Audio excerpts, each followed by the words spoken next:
Olá, começa agora mais um Alesp Conecta. O tema de hoje é transporte e mobilidade urbana. Vamos conversar aí sobre a alternativa do contrato de gestão. Eu recebo aqui na Rede Alesp o engenheiro especialista em mobilidade urbana, também diretor do Sindicato dos Engenheiros do Estado de São Paulo, Emiliano Stanislau Afonso Neto. Seja muito bem-vindo à Rede Alesp, Emiliano. Tudo bem? Tá, eu que agradeço, Guga, é uma satisfação estar com vocês. Emiliano, vamos explicar um pouquinho para o telespectador da Rede Alesp como é que funciona o contrato de gestão e, durante o programa, mostrar como seria uma alternativa, né, para o transporte público no Brasil.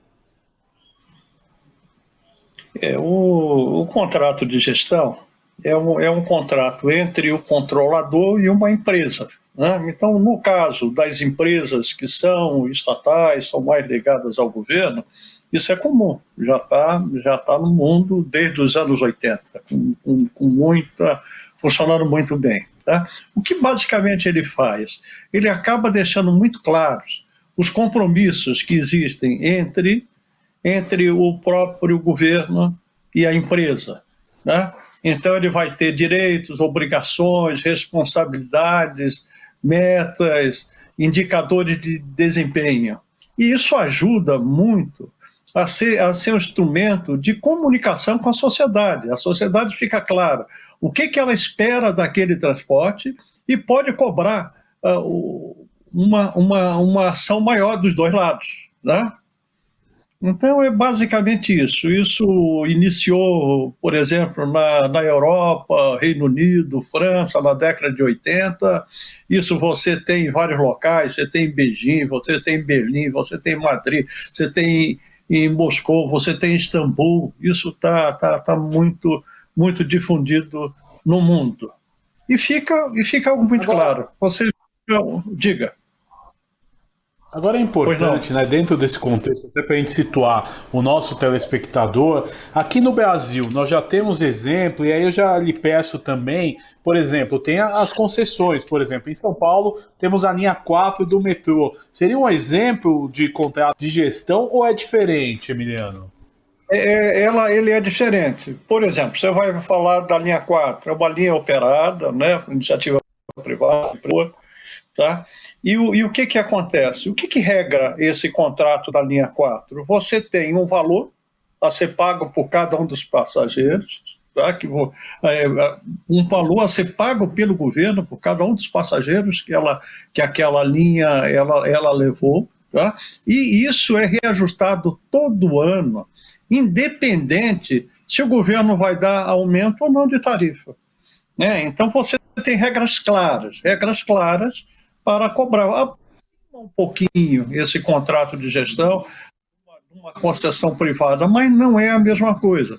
Por exemplo, o metrô de São Paulo, além de você operar e manter as linhas, que isso é muito importante, ter uma qualidade especificada e um controle em cima dela, ele faz um planejamento de novas linhas, para onde é que elas deveriam ir, como é que elas deveriam avançar.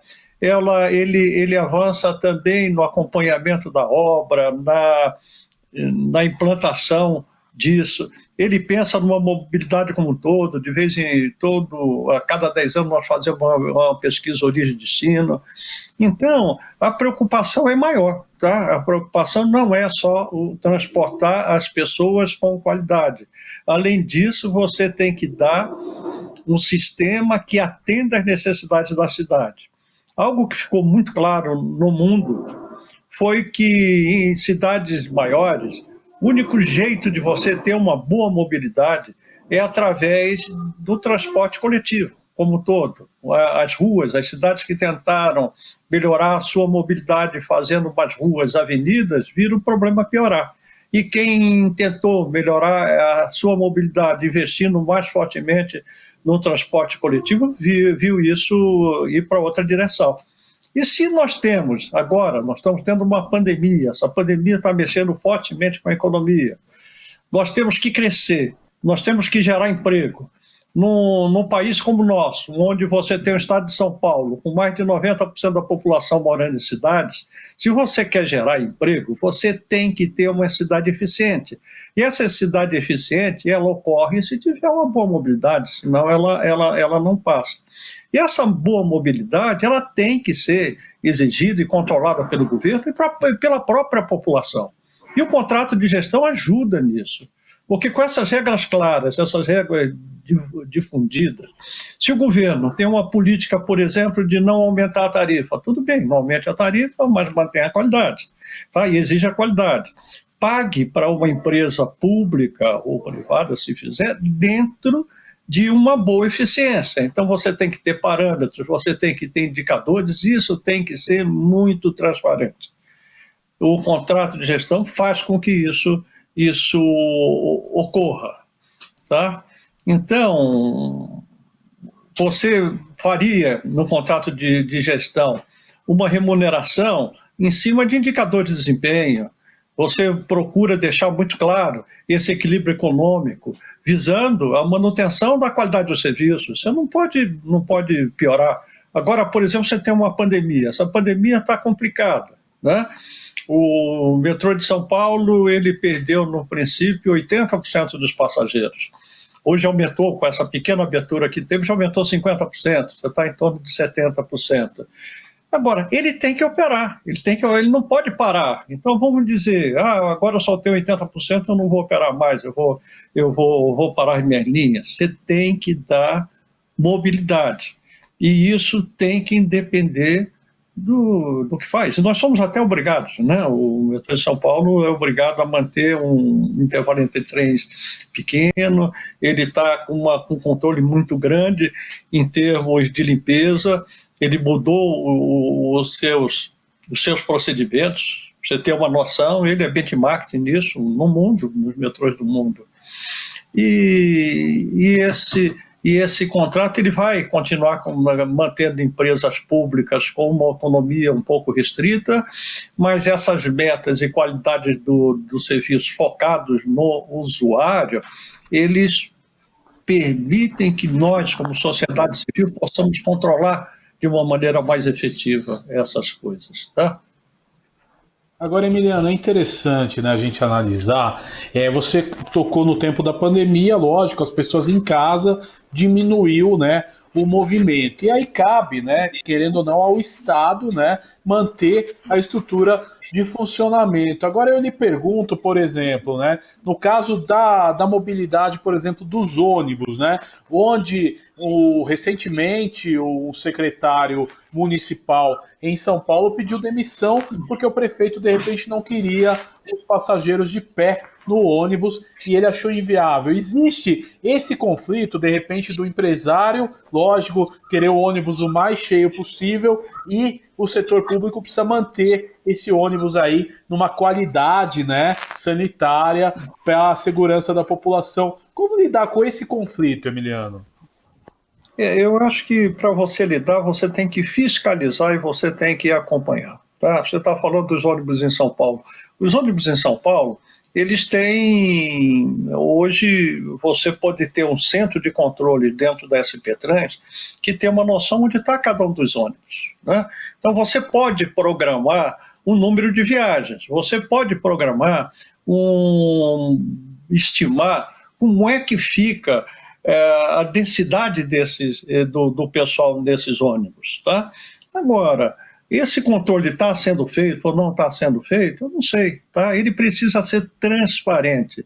E essa transparência ele tem que ser para a sociedade também, e os governos têm que atuar, tá? Independente do governante de plantão. Então, um contrato mais aberto, ele realmente facilita isso. É absurdo você imaginar no transporte público um ônibus onde só vai transportar pessoas fechadas, sentadas dentro de uma cidade como São Paulo. Mas você não precisa estar lá carregando muita gente, um em cima do outro. Você vê ônibus que o pessoal às vezes não consegue entrar. Então, esse cuidado, ele tem que ter, esses parâmetros têm que ser muito claros. E o governo tem que estar isso de uma forma efetiva, né? E o que nós achamos? Dentro de empresas públicas, a mesma coisa. Você tem que exigir qualidade. Eu lembro, há um tempo atrás, isso nos anos 70, começo dos anos 80, você via os trens que existiam aqui, que era da Rede Ferroviária Federal, da FEPASA, de outras empresas, com o pessoal, o trem andando de porta aberta, pessoas surfando em cima, morria gente toda semana. Então, essa deterioração da qualidade não pode existir, ela tem que ser cobrada, tem que ser clara. E não adianta você exigir se você não paga.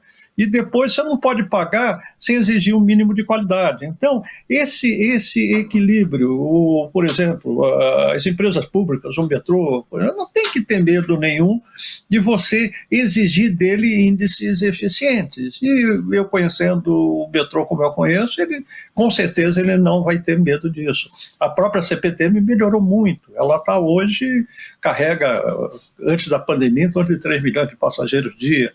Então, nós temos empresas boas, nós temos conhecimento, agora isso tem que ser claro. Eu lembro alguns anos atrás onde não houve aumento de tarifa, tá? Você acaba complicando as empresas. O metrô hoje está com dificuldade de pagar os empregados e o governo do Estado não está colocando um tostão a mais para que ele possa avançar. Essas coisas... sei lá, você vai parar, você vai piorar o atendimento? Não dá para ter isso. Tem que ser bem regrado. E o contrato de gestão é algo que já está vigente há décadas e nós precisaríamos avançar muito, muito fortemente em cima disso. E, Agora, infelizmente, não saiu. Eu só esperava ter saído há uns 3 anos atrás. Exato, um assunto que eu queria até me alongar nele com você. Você falou que hoje a CPTM ela chega numa qualidade parecida ao metrô, que é referência, né? O metrô de São Paulo é referência para todo o Brasil e para países aí, né? Chega muito perto dos países mais avançados, né? Eu diria que a gente no metrô de São Paulo tem um transporte de primeiro mundo. E hoje a CPTM ela chega perto mesmo, a qualidade é parecida, porque geralmente, né, o trem leva para as maiores periferias da cidade, a pessoa passa mais tempo nos trens do que no próprio metrô, né? E eu gostaria da tua análise em relação à evolução da CPTM. O que eu posso colocar? Realmente, o metrô de São Paulo ele é referência ao que tem de melhor no mundo. Basta, se você tiver a oportunidade de ir para um sistema na Europa ou um sistema na América do Norte, você não vai sentir diferença. Ao contrário, você vai ver coisas melhores aqui. Tá? Eu já me assustei, por exemplo, em Nova York, de andar no metrô de Nova York, um tempo atrás, que estava bem deteriorado. Né? Então ele é bom. A CPTM, o que você tinha? O governo federal participando aqui, você tinha o governo estadual através da FEPASA, fundiram essas linhas e foi criada a CPTM. Quando a CPTM foi criada, ela carregava, para você ter uma noção, em torno de 700 mil passageiros dia. Né? Ela melhorou muito, começou a investir na via, ela começou a investir nos trens, ela avançou na melhoria dos protocolos dela. Agora, ainda precisa fazer mais. Por exemplo, no metrô de São Paulo, se você faltar energia, todas as linhas nossas, elas têm 2 subestações que atendem. Tá? Então, faltou energia numa, outra está funcionando e ele continua. Tá? A CPTM precisa avançar algumas coisas dessas. Ela está com uma busca na melhora de qualidade. Eu posso dizer, sem medo, tá, de errar, que aqui no Brasil o melhor sistema de trens que nós temos é o da CPTM. E ele tá melhorando. Tem coisas para fazer? Com certeza tem mais coisas para fazer. Melhorar as estações. Hoje a CPTM ela convive com trem de carga. Na hora que ela convive com trem de carga, o trem de carga é mais largo do que o trem de passageiros, então você começa a ter um espaçamento maior entre a plataforma da estação e o trem. Então tem que tomar cuidado com isso. Você tem que mas ela não está parando de andar. E a preocupação nossa é que isso esses programas de melhoria, eles não podem estancar. E para não estancar, ela tem que ter uma certa garantia em termos de receita. Tá? Se, por exemplo, você deixa de ter receita, você vai parar de fazer manutenção, você vai parar de fazer atendimento. Então, tanto a CPTM como o Metrô caberia muito bem um contrato de gestão. Agora, Emiliano, a gente falando um pouquinho do universo, né, dos ônibus, né, que ainda é uma grande discussão. Por exemplo, a gente tem, querendo ou não, um sistema antigo, né, onde a prefeitura, o Estado, em alguns casos, subsidiam, né, as empresas de ônibus, né? Esse molde, ele é ultrapassado? Existiria uma forma de melhorar essa situação? Porque uma coisa a gente tem certeza, e você é especialista, pode nos explicar melhor, que o transporte, né, o transporte público, ele tem que ser muito subsidiado pelos municípios e pelo Estado. Como mudar isso? Que isso pare de onerar aí as prefeituras e, em alguns casos, o Estado. Olha, você falou de uma coisa muito boa, tá? Subsídio. O que é o subsídio e aonde ele é necessário ou não? Hoje, nós temos, por exemplo, aqui no Brasil, um subsídio muito maior para o transporte individual. Né? Se nós colocarmos na ponta do lápis o que todo mundo paga para alguém que tenha carro possa andar, tá? É muito maior do que se paga de subsídio para um usuário do ônibus. Né? Vamos ver assim, a rua, toda a parte de sinalização, toda a parte de iluminação, toda a parte de controle, de acompanhamento, todos pagam, independente de estarem usando ou não o ônibus. E ninguém chama isso de subsídio. Nós chegamos a levantar, ele realmente é muito maior, poderia ser até depois uma discussão, onde a gente poderia entrar em mais detalhes, mas o pessoal chega a falar que se chega-se a pagar de subsídio em grandes cidades, tanto europeias como americanas, para o transporte individual, 10 vezes o que se paga de subsídio para o transporte coletivo. Eu não vou falar de Europa, porque quando a gente começa a falar muito de Europa, o pessoal fala aquilo lá é meio socializante. Mas se nós olharmos a América do Norte, Estados Unidos e Canadá, o usuário do transporte coletivo lá paga em torno de 32,5% do custo da viagem. Né? Agora, e quem investe para fazer aquilo é o governo. Aí você vai falar, o governo num país totalmente capitalista, ele vai investir em cima de alguma coisa que no final vai dar despesa para o próprio governo. Né? O que eles falam lá? É só olhar a APTA, né, que é uma entidade forte lá nos Estados Unidos, você vai ver que a cada $1 bilhão que é investido no transporte coletivo, voltam $6 bilhões para a economia. Né? E se isso não fosse feito, a economia não avançaria. O americano fala, não, nós temos que investir aqui se nós queremos crescer. A mesma coisa acontece na Europa, a mesma coisa acontece no Oriente. Então nós temos que mudar um pouco aqui no Brasil a forma de considerarmos. Nós não temos que subsidiar ou pagar alguma coisa em cima de um mau serviço. O serviço tem que ser bom e tem que ser feito com eficiência e pago esse custo dessa eficiência. Né? Você tem, vamos dizer, olha, se for para Hong Kong, as receitas não operacionais da empresa de transporte, a empresa de transporte Hong Kong, ela mexe com os ônibus, ela mexe com o metrô, com uma série de coisas, tudo da empresa, ela chega em torno de 80% de receitas não operacionais. Então nós temos que mudar um pouco esse conceito, diminuir o que precisa ser injetado diretamente, cobrar uma qualidade boa do serviço realizado e desmistificar algumas mentiras ou meias-verdades que tem aí, tá? Que subsídio é alto. Por exemplo, quer ver uma coisa? No metrô de São Paulo, né? Nós chegamos a pagar IPTU em cima da via. Se chega a pagar IPTU em cima de um terminal de ônibus que você toma conta. Tá? Não tem cabimento. Era a mesma coisa você cobrar do usuário de transporte público, individual, o IPTU da rua que ele usa, ou da rua que ele para quando vai para sua casa. Né? Então, gente, tem que mudar, mas uma das coisas que eu defendo, até como técnico da DOP, que não se deve pagar em cima da ineficiência. Você tem que cobrar a qualidade, a eficiência e pagar claramente por ela. E deixar isso transparente para a população, para os governos, para que isso não dependa do governante de plantão. Isso continue cada vez melhorando mais.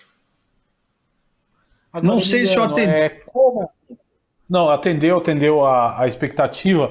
Agora, como implantar, né, esses contratos de gestão no atual modelo que nós temos aí, se a gente falar nos trens no estado de São Paulo e se a gente falar mais na questão dos ônibus nos municípios, como criar essa cultura? O contrato de gestão, ele na realidade, ele é feito entre uma empresa pública, tá, e o governo.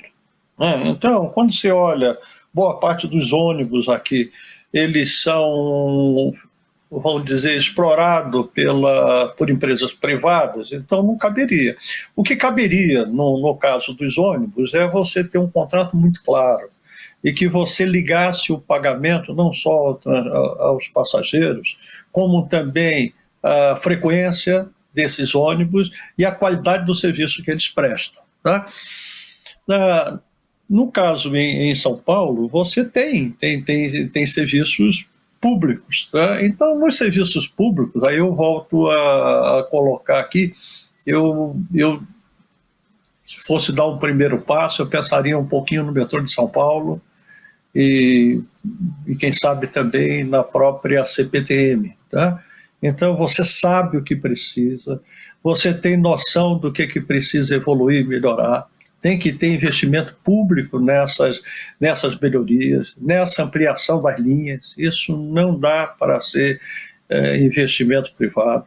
Uma outra coisa, no início aqui, eu entraria, era basicamente a empresa com o governo do Estado. Mas se nós pensarmos um pouco mais profundamente, deveria ter uma participação maior dos 3 níveis do governo. O governo federal não pode não investir nada no transporte público. O governo federal não pode ficar olhando as cidades parando, perdendo eficiência e não colocar nada em cima. E o governo municipal também. Você quer ver alguma coisa?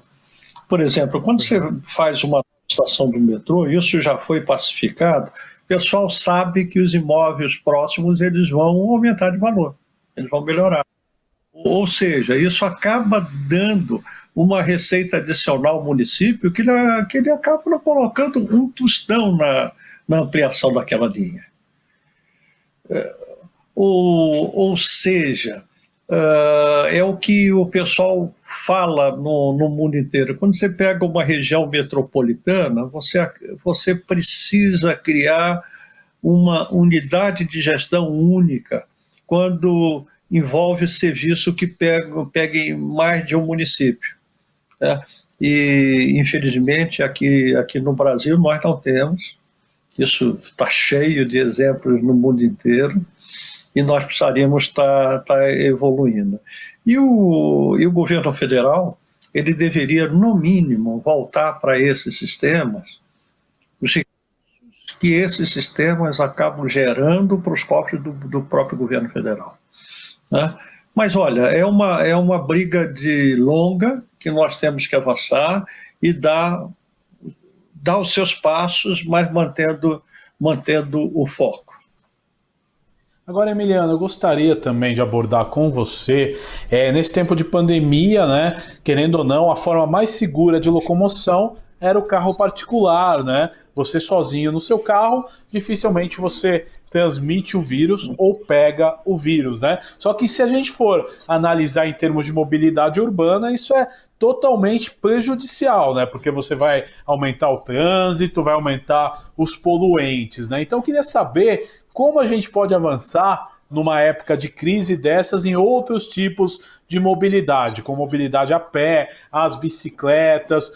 Como podemos avançar num período tão difícil, Emiliano, na sua visão? Eu vou um pouco além. Era não só nesse período difícil, mas você deveria consolidar.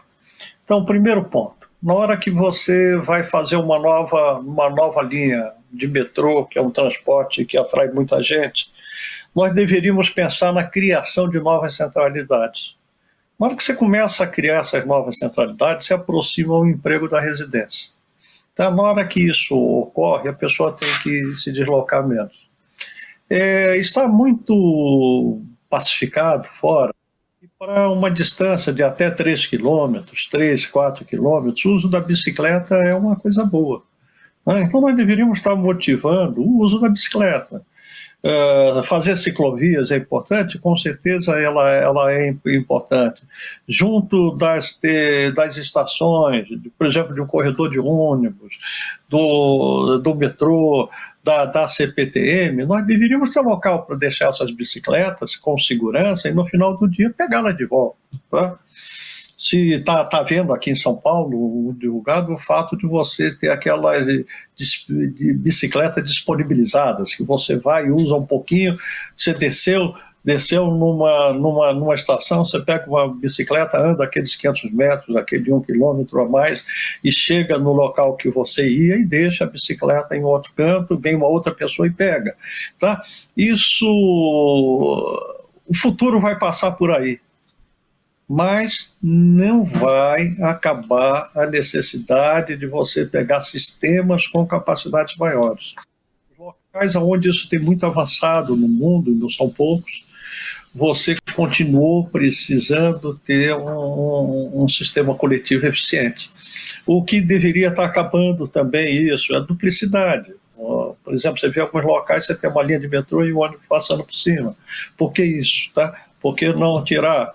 Você deveria ter um esquema onde você buscaria uma integração do transporte individual com o transporte coletivo. Nós deveríamos ter estacionamentos fora do centro expandido. Nós deveríamos estar motivando essa integração e criando alguns obstáculos para o pessoal ir até o centro. Tá? Por exemplo, de carro, para que eu vou precisar fazer isso? E, por outro lado, nessa pandemia, o que está acontecendo no metrô, no CPT, nessas coisas?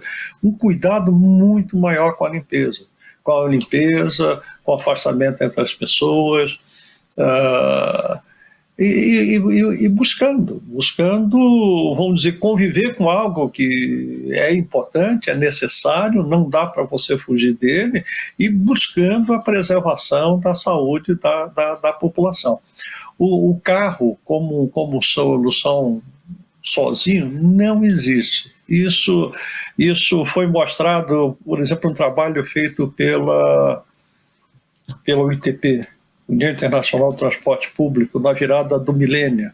Ele pegou mais de 100 cidades e uns 120, 130 itens de cada uma dessas cidades e viu como elas estavam construindo a mobilidade. Depois acompanharam 50 delas durante 5 anos e fecharam, eram 3 universidades fechando isso.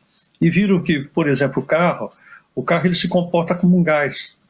Ou seja, no momento em que eu dou mais espaço para que o carro ocupe, ele ocupa imediatamente. Então, as cidades que investiram fortemente, tentando mexer no problema de mobilidade, construindo mais ruas, mais avenidas, mais viadutos, o que for, elas viram o problema piorar. Tá? Isso, o estranho disso, que isso foi questionado por algumas cidades americanas e foi provado. Tá?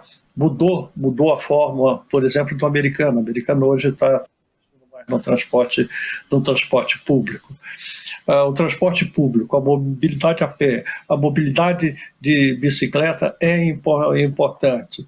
E essa que a gente até brinca, que são políticas de estacionamento para os carros, é super importante. Quem tem boa mobilidade tem políticas de estacionamento. Ou seja, eu facilito de um lado e eu complico do outro. Nós temos que tirar agendas nossas, aproveitar esta pandemia para sair dela com as nossas cidades mais eficientes, trilhando caminhos que nos levem a um futuro melhor e mais seguro para todos nós.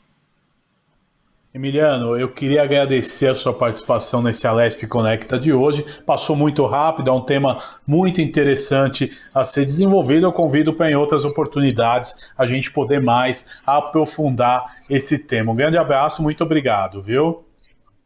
Eu fico à disposição, eu que agradeço a oportunidade e sempre que puder, eu estou à disposição de vocês, se quiser. Um abraço. Este foi mais um Alesp Conecta aqui na Rede Alesp. Hoje conversamos de mobilidade urbana e contrato de gestão. Você pode ver e rever este e outros programas em nosso canal no YouTube. Até nosso próximo encontro. Tchau!